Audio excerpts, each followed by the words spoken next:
casi al final del Nuevo Testamento, el libro de Tito, y en un momento vamos a leer juntos los primeros 5 versículos. La semana pasada hablamos de la verdadera masculinidad y virilidad. ¿Qué es un hombre máximo? Hoy hablaremos de las maravillas del ser mujer y de la verdadera riqueza del ser mujer al hablar de los valores familiares. Damas, esto es especialmente para ustedes. Presten atención. Por favor, mire Tito, capítulo 2, versículo 1. Pero tú habla lo que está de acuerdo con la sana doctrina. Observe la frase, lo que está de acuerdo. ¿Alguna vez le han dicho al usar cierto vestido, ese vestido le va muy bien? La idea aquí es lo que embellece la sana doctrina. Adelantémonos por un momento y leamos el versículo 10. No defraudando, sino mostrándose fieles en todo, para que en todo adornen la doctrina de Dios. La palabra adornen tiene el mismo sentido que la palabra usada para cosméticos. Él dice, esta es la manera de hacer las cosas hermosas. Es el tomar la palabra de Dios y hacerla algo que adorne. Es algo hermoso. Pero no estamos hablando de su rostro físico. Hablamos de su estilo de vida, que adorna la palabra de Dios y trae belleza a su hogar. Bien, continuemos leyendo. Pero tú habla de lo que está de acuerdo con la sana doctrina. Que los ancianos sean sobrios, serios, prudentes, sanos en la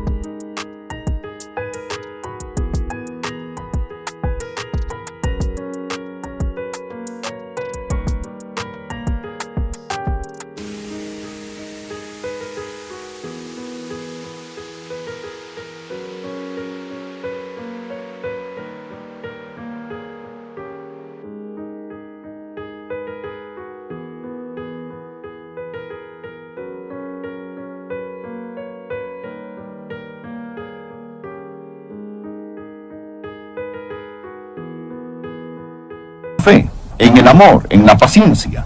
Las ancianas asimismo sean reverentes en su porte, no calumniadoras, no esclavas del vino, maestras del bien, que enseñen a las mujeres jóvenes a amar a sus maridos y a sus hijos, a ser prudentes, castas, cuidadosas de su casa, buenas, sujetas a sus maridos, para que la palabra de Dios no sea blasfemada. Présteme atención y permítame decirle que el barco del hogar y el barco del matrimonio ha perdido sus amarras.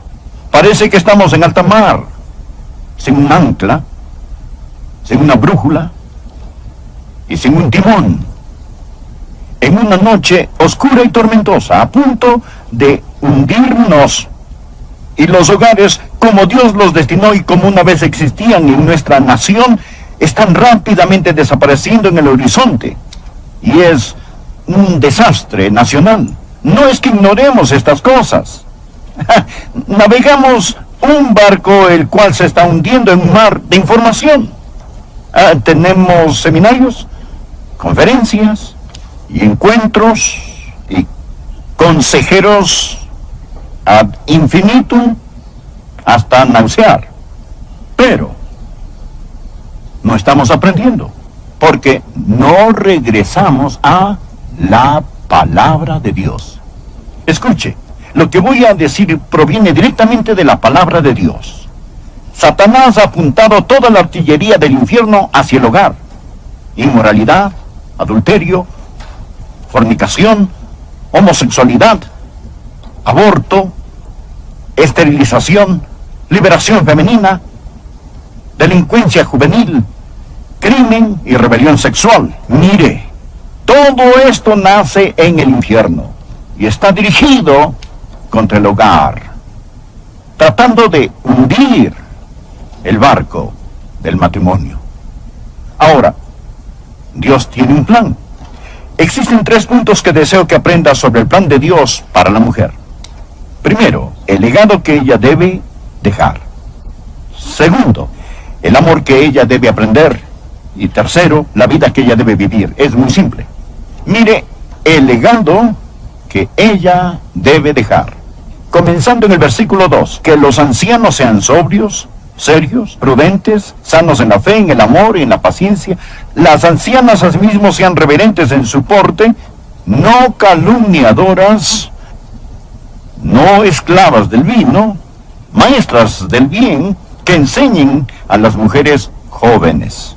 Quiero parar aquí mismo y decir que la palabra dice que las mujeres mayores tienen un ministerio de Dios, y este es enseñar a las mujeres jóvenes. Este es el legado que deben dejar. Aquí lo dice muy claramente que las ancianas deben enseñar a las jóvenes. Este es el plan de Dios.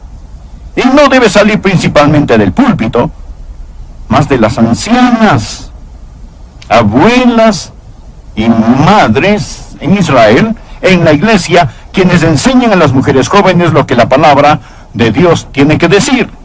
El legado que ella debe dejar. Sé que la mayoría dirán, no califico. Mas de cualquier manera escuche, para que esté lista cuando llegue esa edad. Las ancianas asimismo sean reverentes en su porte, no calumniadoras, no esclavas del vino, maestras del bien. Antes de hablar sobre la enseñanza, note que aquí dice que ellas deben ser reverentes en su porte. Esto es una conducta, un comportamiento santo. Me interesé en estudiar esto y significa que debe poseer una aura de santidad a su alrededor. Literalmente infiere que debe tener la fragancia de la santidad. Esto es lo que los exégetas o intérpretes nos dicen sobre esto. Es una ilustración del sacerdote que ha entrado en el santuario a ministrar. Y al salir de este, el dulce perfume del incienso aún impregna su ropa. Y usted simplemente respira en su presencia y dirá, él ha estado en un lugar santo. En el lugar santo. Esta es la idea aquí de un porte o conducta reverente. Es decir, tiene un aura, un olor de santidad. ¿Ha conocido a mujeres así? Yo sí. Esas dulces madres de Israel. Estar en su presencia es como estar en el lugar santo. En la presencia de Dios, ellas tienen la fragancia, la belleza de Jesucristo en sus vidas.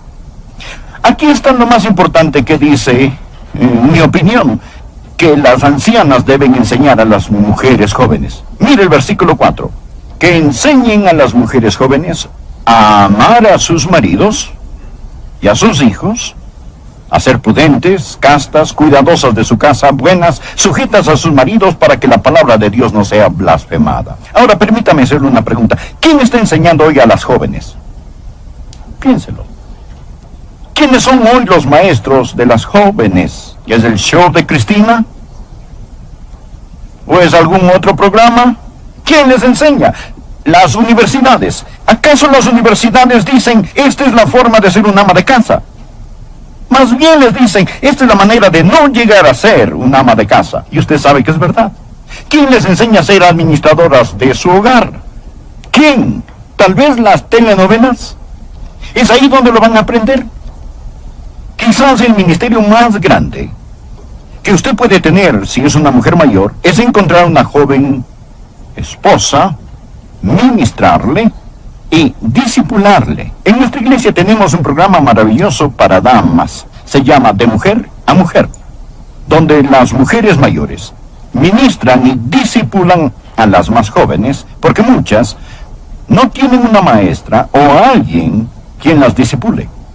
Primeramente, al nosotros hablar del ministerio de la mujer y del valor de la mujer, lo primero es el legado que ella debe dejar. Madres, abuelas. La palabra de Dios dice, no Adrián, La palabra de Dios dice que ustedes deben enseñar a estas mujeres jóvenes. Si no lo hacen, están desobedeciendo a Dios y perdiéndose una bendición. Una recién casada le dijo a su esposo: estoy apenas aprendiendo a cocinar. No sé mucho, pero ya aprendí cómo preparar la carne y cómo hacer pudín de banano. Él respondió: eso es maravilloso, mi amor. ¿Cuál es cuál?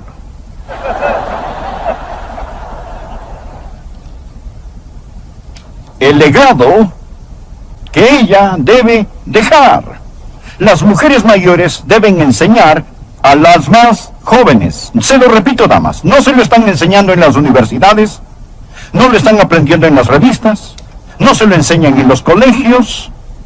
Es mejor que de algún modo averigüemos cómo vamos a rescatar esta generación y enseñarles a las jóvenes la importancia del hogar. Aquí tenemos el segundo punto que quiero que vean. No solo el legado que ella debe dejar, más el amor que ella debe aprender. Aquí hay algo interesante. Mírenlo nuevamente. ¿Qué es lo que se les debe enseñar? ¿Qué es lo que las ancianas deben enseñar a las jóvenes? Deben enseñar a las mujeres jóvenes a ser sobrias. A ser sobrias, y diremos de esto más en un momento. A amar a sus maridos y a sus hijos. Este es el amor que ella debe aprender. Usted se preguntará, ¿hay que enseñarles a las mujeres a amar a sus esposos y a amar a sus hijos? En realidad sí. En realidad sí. La palabra de Dios dice que las jóvenes necesitan que se les enseñe a amar a sus hijos y a sus esposos. Empecemos con amar a los hijos, por el momento. Ellas necesitan aprender cómo amar a sus hijos. Hoy tenemos una extraña generación de madres que no aman a sus hijos. Algunas de ellas dan muertes a sus bebés en su matriz. Esto es algo inaudito. El lugar más seguro sobre la tierra debe ser el vientre de una madre. Y ha llegado a ser el lugar más peligroso en América. El vientre.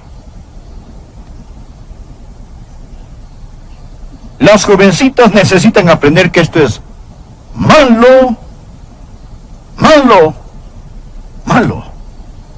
¿Quién les está enseñando a amar a sus hijos antes de que nazcan? Y después de que estos nazcan, ¿cómo ama usted a su hijo? Mi esposa y yo hablaremos al respecto esta noche en una conferencia. Número 1, usted les dice que los ama.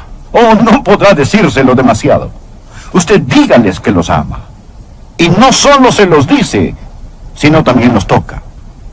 Es decir, ponga constantemente sus manos sobre ellos, sin importar cuán grandotes sean. Denles un abrazo, una palmadita, un apretón. Póngales suavemente sus manos, díganles que los ama, abrácelos y enséñeles. Es todo, simplemente. Hábleles, abrácelos, enséñeles que usted los ama. Hágaselo saber, hágales saber de varias formas que ellos son amados.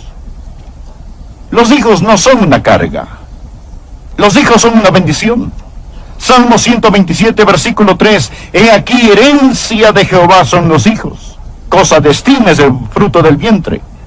Cuando Dios le permite concebir en su matriz, esto no es una carga, es una recompensa del Dios omnipotente. Ahora, estudie las mujeres de la Biblia. Si no podían concebir, su corazón estaba destrozado. Mucha gente hoy en el país quieren niños y no pueden tenerlos. Están descorazonados y sienten mucho dolor por ellos. Pero piensen aquellos que pueden tenerlos y no los tienen, o esos que habiéndolos concebido les dan muerte en el vientre. Ore y pídale a Dios que le dé amor por sus hijos. En mis estudios y con lo que he leído, he aprendido esto, que un padre tiene influencia sobre su hijo, pero es la madre la que hace el impacto más grande. Estas madres mayores y estas abuelitas deben enseñar a las mujeres jóvenes a amar a sus hijos y a amar a su esposo. Bien, no solo el amor que ella debe aprender, mas la vida que ella debe vivir. Mire el versículo 5. Este es el estilo de vida.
a ser prudentes, castas, esta palabra significa puras, cuidadosas de su casa, buenas, sujetas a sus maridos, para que la palabra, no tanto en este edificio, aunque pueden haber unos pocos, más los televidentes, que se erizan al oír lo que tengo que decir.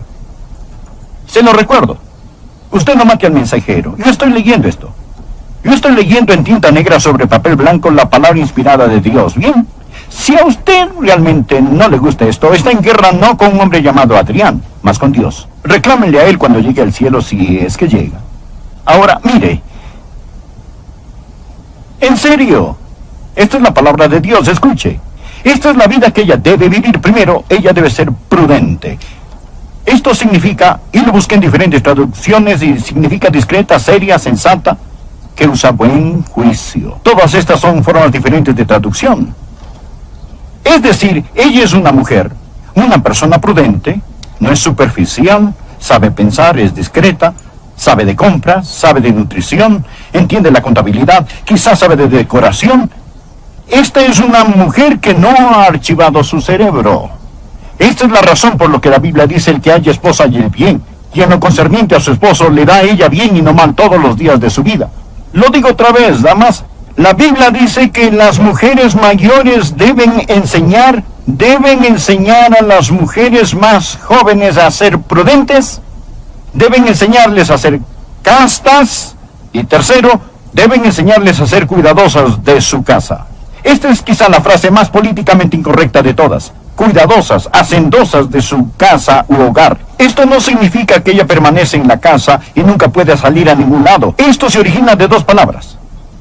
La primera es oikos, que significa hogar, y la segunda es ergos, que significa trabajo.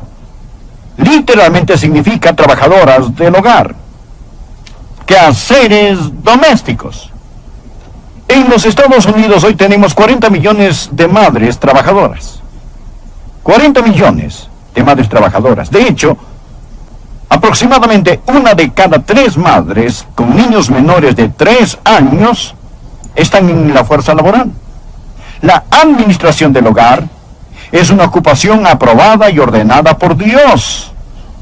Anote 1 de Timoteo capítulo 5 versículo 14. Lo leeré. Esto es lo que el gran apóstol dijo: quiero pues que las viudas jóvenes se casen, críen hijos, gobiernen su casa, que no den al adversario, que es el diablo, ninguna ocasión de maledicencia. Escúchelo nuevamente: quiero pues que las viudas jóvenes se casen, críen hijos, gobiernen su casa. ¿Qué hay de malo en ello? Todo en nuestra sociedad nos dice que esto es del pasado, anticuado, que es malo, que de algún modo la mujer es denigrada si ella se casa, cría hijos y gobierna su casa. La Biblia dice que la mujer debe estar en el hogar, y esta palabra gobernar realmente significa que manda en la casa. Es de donde proviene la palabra reinar. Ella debe ser la reina del hogar. No existe llamado o carrera más importante. Esta escritura enseña que deben ver las necesidades de su hogar y de su esposo como lo principal. Si usted debe trabajar o no fuera del hogar, su respuesta está en esto: ¿ayuda o perjudica a su familia? No estoy hablando de sus posesiones, si puede darse unas vacaciones o tener una casa grande. Ahora, lo siguiente dice que no solamente ella debe gobernar su hogar, sino también que debe ser buena. Debe ser buena. Esta palabra buena significa amable, bondadosa, más que moralmente recta. Significa que debe ser una mujer en cuya boca esté la ley de la bondad. Todo hogar necesita una cabeza y un corazón. El esposo es la cabeza del hogar. La esposa es el corazón latente del hogar. Ella no debe, se entregó a sí mismo por ella. Cristo se dio a sí mismo por nosotros. Por lo tanto, la sumisión no es subyugación. No es el esposo que tiene el derecho de golpear a su esposa con un garrote bíblico. Pablo lo explica en otro lugar en Efesios 5, versículos 22 y 23. Las casadas estén sujetas a sus propios maridos como al Señor, porque el marido es cabeza de la mujer, así como Cristo es cabeza de la iglesia, la cual es su cuerpo, y Él es su Salvador. Ahora, esto no tiene nada que ver con la igualdad. Los esposos y las esposas son iguales delante de Dios, tienen el mismo valor. Pero hoy, tenemos una generación de gente que trata de nublar la distinción entre el hombre y la mujer. Dios los creó varón y hembra. En Cristo ya no hay judío ni griego, no hay esclavo ni libre, no hay varón ni mujer. Eso es en Cristo. El terreno alrededor de la cruz está nivelado. El diablo, bajo la apariencia de hacer a los hombres y a las mujeres iguales, ha tratado de hacerlos idénticos y destruir las diferencias dadas por Dios. Y a la mujer que rechace el plan de Dios, permítame decirle las dificultades que tendrá. Primero, va a tener dificultades con Dios. Creo que la mayoría de ustedes están de acuerdo que lo que estoy predicando proviene de la palabra de Dios. Es decir, yo estoy simplemente leyendo y tratando de explicarlo. No lo estoy inventando, solo lo leo. Bien, ¿habrá un pecado de rebelión contra Dios? Usted tendrá dificultades con Dios. Segundo, tendrá dificultad con su esposo. En lugar de ser su complemento, usted será su competencia. Esto no es lo que Dios pretendió. Número 3, tendrá dificultades con sus hijos. Si no aprende a sujetarse, nunca será capaz de estar en autoridad. Si no está bajo la autoridad dada por Dios, Dios no podrá darle autoridad. Usted tendrá dificultades con sus hijos. Por último, tendrá dificultad con usted misma, porque sus más profundos instintos dados por Dios no serán satisfechos. Dios hizo al pájaro para que volara en el cielo, al pez para que nadara en el mar, y son felices cuando hacen aquello para lo cual Dios los creó. Cuando saca ese pez fuera del mar y lo pone en un árbol, es un pez triste. Él puede pensar que quiere estar allí, pero no es su lugar. O tome ese pájaro del cielo y sumérjalo en el mar, él será un pájaro triste. Les digo que Dios tiene un maravilloso plan, y si usted no piensa que su plan es lo mejor, entonces observe la sociedad de hoy y dígame qué ha pasado desde que votamos la palabra de Dios, desde que hemos tenido la revolución sexual, desde que hemos tenido la llamada liberación. Permítame